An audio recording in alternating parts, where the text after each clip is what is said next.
बार की बात है, एक छोटे से गांव में एक पुरानी ट्रेन दौड़ती थी। लोग कहते थे कि ये ट्रेन रात में अपने आप चलती है, भूतिया यात्री लेकर। गांव के बच्चे हमेशा इसकी कहानी सुनकर डरते थे।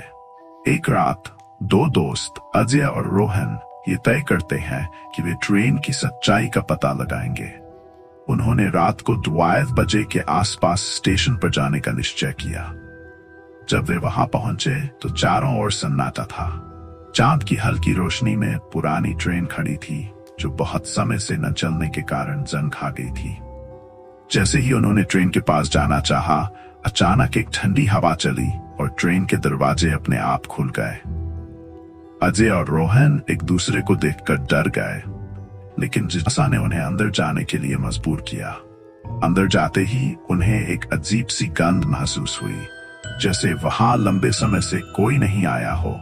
सीटों पर धूल जमा थी और दीवारों पर अजीब चित्र बने हुए थे। अचानक ट्रेन के दरवाजे बंद हो गए। दोनों दोस्तों की धड़कनें तेज हो गई। तभी उन्हें एक आवाज सुनाई दी, कौन हो तुम? दोनों ने देखा कि एक पुराना यात्री जो सफेद कपड़ों में लिपटा था, उनके सामने खड़ा था।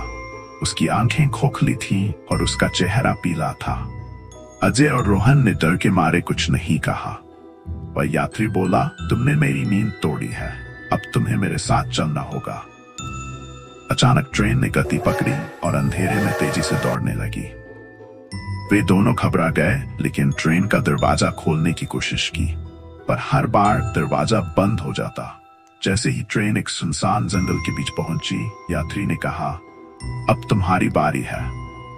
अजय और रोहन ने एक दूसरे का हाथ पकड़ा और चिल्लाने लगे। तभी ट्रेन एक झटका खा गई और रुक गई। वे दोनों ने तेजी से दरवाजे को धक्का दिया और भाग निकले। बाहर निकलते ही उन्होंने देखा कि ट्रेन गायब हो गई थी। अगली सुबह गांव वाले जब स्टेशन पर आए तो उन्होंने केवल ट्रेन की धूल देखी। अजय और रोहन ने अपने अनुभव को किसी को नहीं बताया, लेकिन उनकी आंखों में डर हमेशा के लिए बस गया। उस रात के बाद गांव वाले फिर कभी उस पुरानी ट्रेन के पास नहीं गए।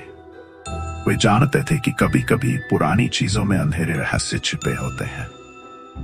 समाप्त इस तरह पुरानी ट्रेन का रहस्य आज भी अनसुलझा है।